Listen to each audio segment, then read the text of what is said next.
मैं लंदन में एक बहुत अमीर औरत के घर ड्राइविंग करता था। इस औरत की बेटी को कहीं भी जाना होता तो वो मेरे साथ ही जाती थी। मैंने आज तक इस औरत की बेटी का चेहरा नहीं देखा था क्योंकि वो हर समय अपना चेहरा एक रुमाल से कवर किए रखती थी और आंखों पर भी काला चश्मा लगाया होता था। एक दिन मैं उसकी बेटी को बाजार लेकर गया तो वापसी पर वो मेरे साथ फ्रंट सीट पर बैठ गई। मुझे कुछ घबराहट सी होने लगी क्योंकि ऐसा आज पहली बार हुआ था, वरना आज से पहले वो हमेशा पीछे वाली सीट पर ही बैठती थी। हैरत का झटका तो मुझे तब लगा जब उस लड़की ने चलते गाड़ी में मेरे हाथ पर अपना हाथ रख दिया। डर की वजह से मेरा पूरा शरीर कांपने लगा क्योंकि पहली बार मेरे साथ ऐसा कुछ हुआ था। उसकी इस हरकत से मुझे पसीने आने लगे। आज वो लड़की मुझे किसी और ही नजर से देख रही थी।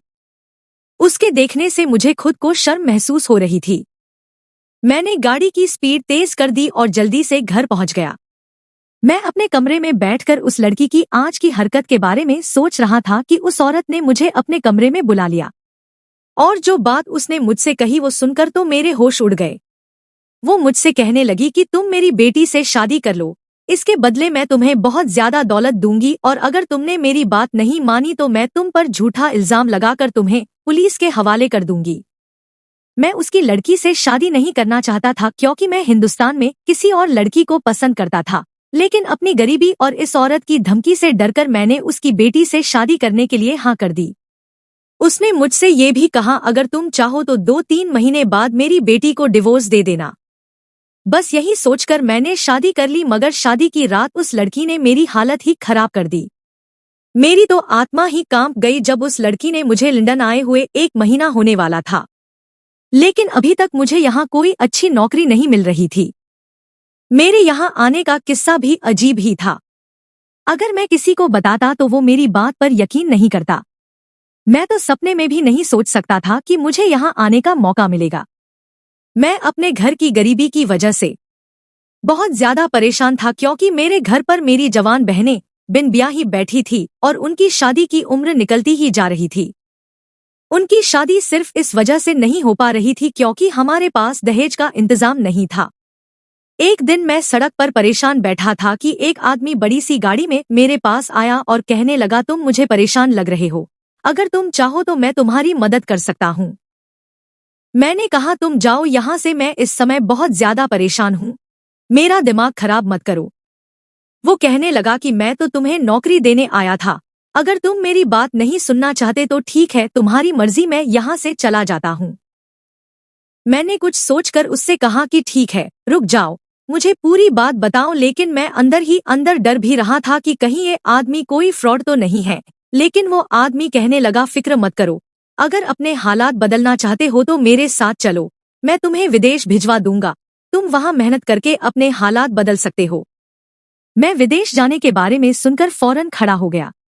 मैंने सोचा कि एक बार इस आदमी की पूरी बात सुन लेता हूँ, क्या पता उसे भगवान ने मेरी मदद के लिए ही भेजा हो। लेकिन वो आदमी मेरी मदद क्यों करना चाहता था, इसीलिए मैंने उससे पूछ ही लिया कि ना तो मैं तुम्हें जानता हूँ और ना तुम मुझे जानते हो, फिर तुम क्यों मेरी मदद करना चाहते हो। तो वो कहने लगा मैं ऐसे ही रोज किसी गरीब की मदद कर दिया करता हूँ। भगवान ने मुझे बहुत कुछ दिया है, लेकिन मुझे उस आदमी की बात पर विश्वास नहीं हो रहा था। मुझे उस पर कुछ शक हो रहा था, लेकिन मेरे पास कोई और चारा भी तो नहीं था। कुछ दिनों पहले ही अपनी बेवकूफ की वजह से मैं एक नौकरी गवा बैठा था। मैंने भगवान का नाम लिया और इस आदमी के साथ चला गया। वो मुझे अपने साथ लेकर एक बड़े से बंगले में आ गया, मुझे एक बड़े से कमरे में बैठाकर खुद चला गया। कुछ देर बाद वो जब वापस आया तो उसके हाथ में कुछ पैसे थे। वो पैसे देकर मुझसे कहने लगा ये लो, तुम इससे अपना पासपोर्ट बनवा लो, कुछ दिनों बाद तुम्हें टिकट भी मिल जाएगी। मुझे तो यकीन नहीं आ रहा था कि किस्मत मुझ पर ऐसे मेहरबान भी हो सकती है। मैं उसी समय पैसे लेकर वहां से आ गया। अगले कुछ दिनों में मैंने पासपोर्ट बनवा लिया। पासपोर्ट बनवाने के बाद मैं इस आदमी के घर गया तो उसने मेरे हाथ में टिकट थमा दी और साथ में एक मोबाइल नंबर भी दिया और कहने लगा कल तुम्हारी फ्लाइट है, वहां जाकर इस नंबर पर कांटेक्ट कर लेना, तुम्हें नौकरी मिल जाएगी। मैं अपने घर वालों को बताकर लंदन आ गया, लेकिन एयरपोर्ट से निकलने के बाद जब मैंने वो नंबर अपनी जेब में देखा तो मुझे नहीं मिला। मुझे एहसास हुआ कि मैंने वो नंबर खो दिया है। मेरे तो पैरों तले से जमीन निकल गई थी कि अब मैं क्या करूंगा। मैं तो यहाँ किसी को जानता भी नहीं था। पता नहीं वो आदमी कौन था जिसने मुझ पर एहसान करके मुझे यहाँ भेज दिया था। मेरे पास उस आदमी का भी कोई नंबर नहीं था, लेकिन अब मैं यहाँ आकर फंस गया। मैं बहुत ज्यादा परेशान हो गया। पहले तो मैंने यहाँ मेहनत मजदूरी शुरू कर दी ताकि अपने पेट की भूख मिटा सकूं। मुझे यहाँ आए तीसरा महीना होने वाला था, लेकिन मैंने अभी तक अपने घर पर एक भी रुपया नहीं भेजा था। मेरे लिए तो यहाँ पर अपना पेट पालना ही मुश्किल हो रहा था। जैसे तैसे करके मैं 2 वक्त की रोटी कमा रहा था। शायद भगवान को मेरे ऊपर तरस आ गया, या मेरी किस्मत अच्छी थी कि एक अमीर आदमी मुझे अपने घर ले गया और माली की नौकरी दे दी। अब मुझे वहां से तनख्वाह भी अच्छी मिलने लगी थी। वहां माली की एक रिश्तेदार औरत थी। वो अक्सर उनके घर पर आती जाती रहती थी, और वो जब भी आती तो मुझे घूर घूर कर देखती रहती। मैं उनकी ये बात नोटिस करता था। एक दिन मेरे मालिक ने मुझे इसी रिश्तेदार औरत के घर भेज दिया। कहने लगे कि आज से तुम वहीं पर काम करोगे और उनके घर पर ड्राइविंग करोगे। वह औरत मुझ पर बहुत मेहरबान थी। मेरी तनख्वाह भी बहुत अच्छी थी। इस औरत ने मुझे रहने के लिए कमरा भी बहुत अच्छा दिया था, लेकिन यहाँ की बाकी नौकर सर्वेंट क्वार्टर में रहते थे। सिर्फ मुझे ही अलग कमरा दिया गया था। इस औरत की एक जवान बेटी थी। जब भी वो कहीं जाती तो मुझे अपने साथ लेकर जाती, मगर मैंने आज तक उसकी शक्ल नहीं देखी थी। वो खुद को एक चादर से ढक कर रखती थी। उसका चेहरा भी एक रुमाल से ढका हुआ होता। अभी कुछ दिन ही गुजरे थे कि मुझे इस औरत की बेटी की हरकतें अजीब सी लगने लगी। जब भी वो मेरे साथ कहीं जाती तो गाड़ी में मेरे साथ आगे बैठ जाती और बहाने बहाने से मेरे करीब आने की कोशिश करती। मेरा हाथ पकड़ लेती, लेकिन मैं डर की वजह से चुप बैठा रहता, उससे कुछ नहीं कहता था। एक दिन इस औरत ने मुझे घर के अंदर बुलाया और मुझसे कहने लगी, तुम्हें अपनी बहनों की शादी के लिए कितने पैसे चाहिए? मैंने उनसे कहा कि मुझे तो लाखों रुपए चाहिए। मुझे उनके दहेज का सामान लाना है, क्योंकि मेरी 3 जवान बहनें हैं और मुझे तीनों की शादी करनी है, और आजकल का माहौल तो आप जानती हैं। लड़के वालों की तो डिमांड ही पूरी नहीं होती। वो कहने लगी, तुम जितने पैसे मुझसे मांगोगे मैं तुम्हें दे दूंगी, जिससे तुम अपनी बहनों की शादी बहुत धूमधाम से कर सकोगे। लेकिन मेरी एक शर्त है, और वो ये है कि तुम्हें मेरी बेटी से शादी करनी होगी। उनकी ये शर्त सुनकर तो मेरे पैरों तले से जमीन निकल गई, क्योंकि मैंने कभी भी ऐसा नहीं सोचा था, बल्कि मुझे तो उनकी बेटी ठीक नहीं लगती थी, और मैं वैसे भी अपने देश में ही शादी करना चाहता था, क्योंकि मुझे वहाँ एक लड़की पसंद थी। फिर जब मैंने उस औरत से शादी के लिए मना कर दिया तो उस औरत ने मुझे धमकी दे डाली। वो कहने लगी कि अगर तुमने मेरी बात नहीं मानी तो मैं तुम पर झूठा इल्जाम लगाकर तुम्हें जेल भिजवा दूंगी। अब मेरे पास कोई और चारा नहीं था, इसीलिए मजबूरन मैं शादी के लिए तैयार हो गया। इस औरत ने मेरे सामने नोटों की गड्डियां रख दी और कहने लगी, असल बात यह है कि मेरी बेटी को तुम पसंद आ गए हो। वो तुम्हें बहुत सारी दौलत और शोहरत देगी। तुम जो मांगोगे वो तुम्हें देगी। तुम अपनी पूरी जिंदगी ऐश में गुजारोगे, तुम्हें कभी भी किसी चीज की कमी नहीं होगी। लेकिन शर्त यह है कि तुम शादी से पहले उसका चेहरा नहीं देख सकते, शादी के बाद ही तुम उसका चेहरा देखोगे। ये शर्त सुनकर मुझे थोड़ा अजीब सा लगा, मगर इतने सारे पैसे देखकर मैंने भी सोच लिया था कि अब मैं जरूर उसकी बेटी से ही शादी करूंगा, क्योंकि इसके बदले वो मेरी जिंदगी बदल देगी और मेरी बहनों की भी शादी हो जाएगी। अब मेरे पास मना करने की कोई वजह ही नहीं थी। मुझे ढेर सारे पैसे और सारे ऐशो आराम मिल रहे थे, और इतने सारे पैसों के बदले अगर मुझे किसी बदसूरत या किसी अपाहिज लड़की से भी शादी करनी पड़ी तो मैं उससे भी शादी कर लेता। ये घाटे का सौदा नहीं होता। मैंने उस औरत से बहुत सारे पैसे लेकर अपने घर हिंदुस्तान भेज दिए ताकि मेरी बहनों की शादी जल्द से जल्द हो सके। इस सारे केस में एक बात पर मुझे शक हो रहा था, इस औरत की बेटी की शक्ल मैंने आज तक नहीं देखी थी, और दूसरी बात ये कि वो मुझसे ही अपनी बेटी की शादी क्यों करना चाहती थी। कोई तो वजह जरूर थी जो वो मुझसे छुपा रही थी। यही बात सोच सोच कर मेरा तो दिमाग खराब हो गया था। एक दिन वो औरत कहने लगी, 2 हफ्ते बाद तुम्हारी और मेरी बेटी की शादी है। वो शादी से पहले ही यहाँ आ जाएगी, लेकिन तुम उसका चेहरा शादी के बाद ही देखोगे। इस औरत ने मुझे बताया कि मेरी बेटी कुछ दिनों के लिए अपनी मासी के पास दूसरे देश चली गई है। जैसे ही वो वहां से वापस आएगी, उसी दिन तुम्हारी शादी उससे हो जाएगी। मैंने भी हाँ में सिर हिला दिया। मुझे लग रहा था कि ये औरत हमारी शादी बहुत ही सादगी से करवाएगी, लेकिन इस औरत ने तो इतनी धूमधाम से शादी की तैयारियां शुरू कर दी थी कि मैं हैरान रह गया। सारे फंक्शन इतने जबरदस्त थे कि मैं सोच भी नहीं सकता था। सारी तैयारियां हो चुकी थी और फंक्शन भी हो रहे थे, लेकिन इसकी बेटी अभी तक नहीं आई थी। अब मुझे शक हो रहा था कि क्या ये बिल्कुल शादी के समय पर ही आएगी, और यही हुआ। बारात वाले दिन सुबह सुबह मैंने अपने कमरे की खिड़की से देखा, एक बड़ी सी गाड़ी से एक लड़की निकलकर अंदर घर में चली गई, और हमेशा की तरह उसने खुद को एक चादर में ढक रखा था और उसका चेहरा भी ढका हुआ था। वो इसी औरत की बेटी थी जो अब मेरी पत्नी बनने वाली थी, मगर उसने आज भी अपने चेहरे पर रुमाल ढका हुआ था। ये सब कुछ देखकर मैं हैरान हुआ था। फिर सोचा कि चलो जो भी है, अब शादी में कुछ ही समय बचा है और शादी के बाद ये राज भी खुल जाएगा। अब मुझे शादी का इंतजार था। मैंने अपने घर पर इस शादी के बारे में किसी को भी कुछ भी नहीं बताया था। मैंने सोचा था कि पता नहीं ये शादी कितने दिन तक चलेगी। मैं अपने घर वालों को कुछ भी बताकर परेशान नहीं करना चाहता। हमारी शादी हो गई और शादी के बाद दुल्हन को मेरे कमरे में पहुंचा दिया गया। मैंने बहुत बेताबी से दुल्हन का चेहरा देखने के लिए उसका घूंघट उठाया।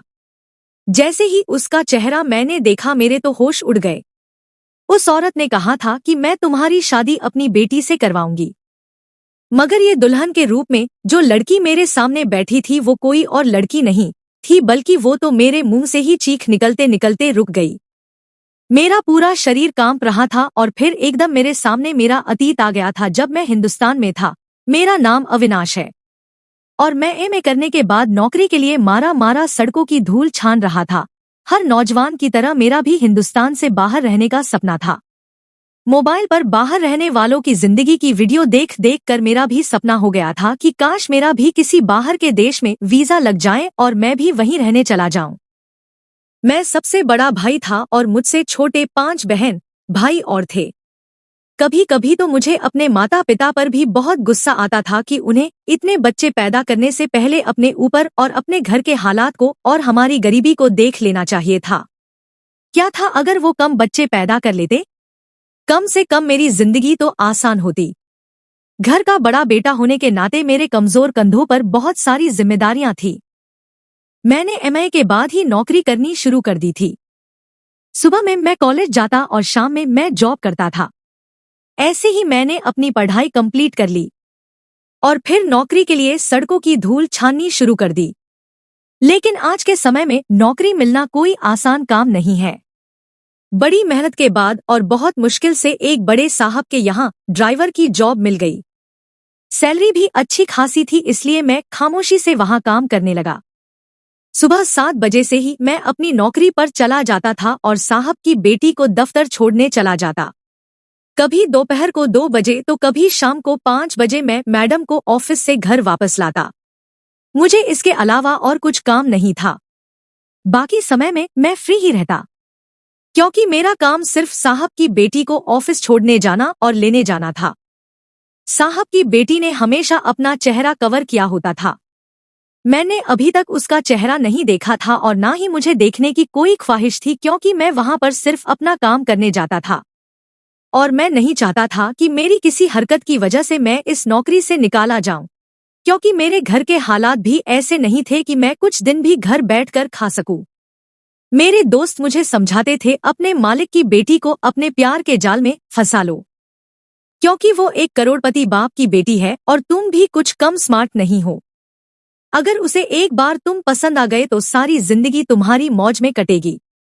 मैं उनकी इस बात के बारे में कभी कभी सोचता और मेरे दिल में ये ख्याल आता था कि मैं ऐसा ही करूं, क्योंकि ये अमीर होने का शॉर्टकट और बहुत ही आसान तरीका था। लेकिन मैं अपनी डर की वजह से मालिक की बेटी के सामने नजर तक नहीं उठा सकता था।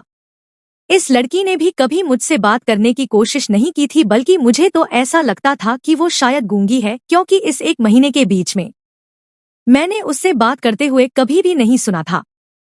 मेरे दोस्त मुझे कहते थे कि तुम खुद ही बात करने की कोशिश कर लिया क्या पता वो जवाब दे दे। एक दिन मैंने बहुत हिम्मत से उससे बात करने की कोशिश की और पूछा, मैडम मुझे कल की छुट्टी चाहिए।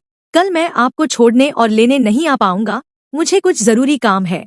मैंने सोचा कि वो मुझसे कुछ तो कहेगी, पूछेगी कि क्यों छुट्टी करनी है, क्या वजह है या तुम्हें क्या काम है। लेकिन उसने तो मुझसे एक शब्द भी नहीं कहा और सिर्फ अपना सर हमें हिला दिया। मुझे खुद पर बहुत गुस्सा आया। मैंने सोचा कि क्यों मैं इस पत्थर दिल लड़की से अपना सर टकरा रहा हूँ। मुझे नहीं लगता कि ये किसी भी सूरत में मेरे जाल में फंसेगी। अगले दिन मैंने जानबूझकर छुट्टी कर ली क्योंकि मैं मैडम से छुट्टी की बात कर चुका था। अब मेरे पास छुट्टी करने के अलावा कोई और चारा नहीं था। मैंने सोचा अगर छुट्टी करके अगले दिन जाऊंगा तो वो मुझसे जरूर पूछेगी, कल तुम्हें क्या काम था। लेकिन उसके पूछने से पहले ही उसके पिता ने मुझसे पूछ लिया कि कल तुम कहाँ गायब थे, आए क्यों नहीं थे। मैंने कहा, साहब जी आप कल घर पर नहीं थे। मैंने मैडम साहिबा को बता दिया था कि मुझे कुछ जरूरी काम है, इसी वजह से मैं कल नहीं आ सकता। साहब ने कहा कि अच्छा ठीक है, मगर अगली बार छुट्टी लेनी हो तो मुझे जरूर बताकर जाना। मेरी बेटी से तुम्हें कुछ बात करने की जरूरत नहीं है, आगे से ये बात ध्यान रखना। मैं उनकी बात पर हैरान होकर सोचने लगा कि साहब अपनी बेटी से इस कदर नाराज क्यों रहते हैं। मैंने कभी भी उनको मैडम से प्यार से बात करते हुए नहीं देखा था।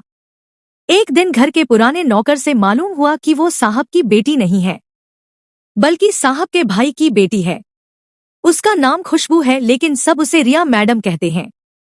वैसे तो वो किसी और देश में रहती है, मगर साल के कुछ महीने यहाँ गुजारती है। साहब को उनके काम से बहुत ज्यादा नफरत है, मगर वो उसे कुछ कहते नहीं है। मैंने आज तक ध्यान से नहीं देखा था कि वो कहाँ जाती है और क्या काम करती है। मैं सिर्फ उसे उतार कर वापस गाड़ी लेकर आ जाता था। अगले दिन मैंने जेस ऑफिस के सामने उसे छोड़ा था। जब मैंने वहां का बोर्ड पढ़ा तो उसे पढ़कर मेरे पैरों तले से जमीन खिसक गई। वो तो कोई सेंटर था जो किन्नरों की देखभाल के लिए बनाया गया था। वो लड़की उसी सेंटर के अंदर चली गई। मैंने गाड़ी कुछ दूर के फासले पर खड़ी कर दी। कुछ देर बाद कुछ किन्नर वहां से बाहर निकले तो मैंने एक आदमी से पूछा कि यहाँ की मालकिन कौन है, तो उसने मुझे बताया कि रिया मैडम है। बहुत बड़े घराने से उनका ताल्लुक है। वो बहुत अमीर है और एक बहुत अच्छी लड़की है। वो यहाँ पर किन्नरों को पढ़ाने आती हैं। मैं उनसे बहुत इम्प्रेस्ड हुआ। सोचा कि रिया मैडम कितनी अच्छी हैं, इन्हें किन्नरों का कितना ख्याल है। अब वो मुझे सच में बहुत अच्छी लगने लगी। मैंने धीरे धीरे उनसे बातचीत करनी शुरू कर दी। कुछ दिनों में ही वो भी मेरे साथ घुल मिल गई। अब अक्सर हमारी बातचीत होती रहती थी। अब वो गाड़ी में बैठते ही अपने चेहरे से इस रुमाल को हटा लिया करती थी और पूरे रास्ते में हमारी बातें होती रहती थी। मुझे भी उनके चाचा की तरह उनका किन्नरों के लिए काम करना अच्छा नहीं लगता था, लेकिन मैं उनसे ये बात नहीं कह सकता था। अब मुझे लगने लगा था कि वो भी दिल ही दिल में मुझे पसंद करने लगी हैं। बहुत जल्द हमारी मुलाकातों की खबर साहब जी यानी रिया मैडम के चाचा की नजरों में आ गई। एक दिन उन्होंने मुझे अपने घर बुलाया और मुझसे कहने लगे, क्या तुम जानते हो रिया की असलियत क्या है? अगर तुम रिया की असलियत जान जाओगे तो उल्टे कदमों यहाँ से भाग जाओगे। उससे मिलना तो दूर, उसका चेहरा तक देखना पसंद नहीं करोगे। मैंने उनसे कहा कि ऐसी क्या सच्चाई है रिया मैडम की, मैं तो उनसे शादी करना चाहता हूँ। मालिक मेरी बात सुनकर मुझे अजीब नजरों से देखने लगे और कहने लगे कि वो कोई लड़की नहीं है, बल्कि वो तो एक किन्नर है। वो ना कोई मर्द है और ना ही कोई औरत, बल्कि वो तीसरी जाति से ताल्लुक रखती है। तो मुझसे कैसे शादी कर सकते हो? ये सुनकर तो जैसे मेरे सर पर पूरा आसमान टूट पड़ा। मैं सोचने लगा कि मुझे रिया का उन लोगों से लगाव देखकर ही समझ जाना चाहिए था कि उसकी सच्चाई क्या है। जब भी वो उन लोगों के साथ होती थी तो यही लगता था कि वो भी इन्हीं लोगों का एक हिस्सा है, मगर मैंने कभी उस पर शक करने का सोचा भी नहीं था। इस आदमी ने मुझसे सच ही कहा था। मैं रिया की सच्चाई सुनकर उल्टे कदमों वहां से भाग गया। रिया से हर तरीके का रिश्ता नाता मैंने खत्म कर लिया था। अब मेरा उसके साथ कोई कांटेक्ट नहीं रहा था, क्योंकि उसने मेरे साथ इतना बड़ा धोखा किया था। उसकी सच्चाई जानने के बाद मैं उसकी शक्ल तक देखना नहीं चाहता था। मैंने वो नौकरी भी छोड़ दी थी, लेकिन वो नौकरी छोड़कर मैंने जगह जगह की ठोकरें खाई। बहुत कठिनाइयों के बाद मेरी किस्मत मुझ पर मेहरबान हुई और मैं लंदन चला आया। लेकिन मुझे नहीं पता था कि यहाँ आने के बाद मेरी किस्मत में क्या लिखा है। अपनी शादी के लिए हाँ करते हुए मेरे दिमाग में दूर दूर तक भी रिया का ख्याल नहीं आया था, मगर जो सोचा नहीं था वो हो गया। इस समय मेरी दुल्हन के रूप में कोई और नहीं बल्कि रिया ही मेरे सामने मेरी दुल्हन बनकर बैठी थी। जितना हैरान मैं उसे देखकर हुआ था उतना ही वो भी मुझे देखकर हैरान हो गई थी। मैंने अपना सर दोनों हाथों से थाम लिया। मैं तो यह सोच सोच कर पागल हो रहा था कि मैंने एक किन्नर से शादी कर ली है। मुझे तो चक्कर आने लगे थे, लेकिन अब मेरे पास कोई और रास्ता नहीं था। मैं मैडम से पैसे ले चुका था और अपने घर पर भी भेज चुका था, और उन्हीं पैसों से मेरी बहनों की शादी की तैयारियां भी चल रही थी।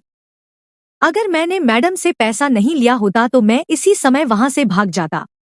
मेरी मजबूरी और मेरे लालच ने मुझे आज कहां से कहां लाकर खड़ा कर दिया था कि मैंने ये किन्नर से शादी कर ली थी और अब एक किन्नर मेरी पत्नी के रूप में मेरे सामने बैठी थी। मैंने गुस्से में आकर उसे अपने कमरे से निकाल दिया। वो कुछ नहीं बोली और खड़ी हो गई और अपनी माँ के पास चली गई। जैसे ही वो कमरे से बाहर गई, मैंने उसी समय अंदर से दरवाजा लॉक कर लिया। मैं उसको अपने कमरे में एक मिनट के लिए भी बर्दाश्त नहीं कर सकता था। पूरी रात मेरी जागते हुए गुजरी। जैसे ही सुबह हुई तो मेरी सास मेरे पास आई और मुझे धमकी देकर बोली, चुपचाप मेरी बेटी को अपना लो और फंक्शन के लिए तैयार हो जाओ, वरना तुम्हें पता है ना मैं तुम्हारे साथ क्या कर सकती हूँ। मैं तुम्हें जेल भिजवा दूंगी, तुम्हें अपनी बाकी की सारी जिंदगी वहीं काटनी पड़ेगी। सोचो तुम्हारे परिवार वालों का क्या होगा। अब मैं मजबूर होकर अपने परिवार वालों की खातिर उठकर खड़ा हुआ और फंक्शन के लिए तैयार हो गया, क्योंकि मैं जानता था कि औरत की पहुंच बहुत दूर तक है। वो मेरे साथ कुछ भी कर सकती थी और मैं यहाँ किसी को जानता भी नहीं था। जब मैं बाहर गया और मैंने रिया को तैयार देखा तो वो कहीं से भी किन्नर नहीं लग रही थी। उसे देखकर कोई भी नहीं कह सकता था कि वो लड़की नहीं बल्कि ये किन्नर है। मैं बहुत उलझ कर रह गया था। फंक्शन खत्म होने के बाद रात को मैं कमरे से बाहर निकलकर लॉन में आ गया। तब मेरी सास मेरे पास आई और प्यार से मुझसे कहने लगी, तुम यहाँ बाहर क्यों खड़े हो? मैंने उनसे बहुत गुस्से में कहा कि आपने मुझे धोखा दिया है।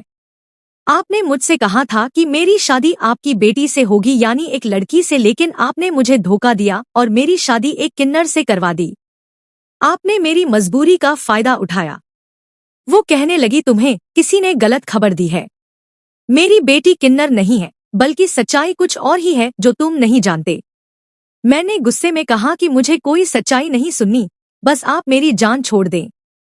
इससे पहले मेरी सास मुझसे कुछ कहती रिया कमरे से निकल कर आई और बोली, ठीक है, 2 महीने बाद तुम मुझे डिवोर्स देकर वापस हिंदुस्तान जा सकते हो और मेरी माँ ने तुम्हें जीतने भी पैसे दिए हैं, वो भी तुमसे वापस नहीं लिए जाएंगे, लेकिन मेरी एक और शर्त है।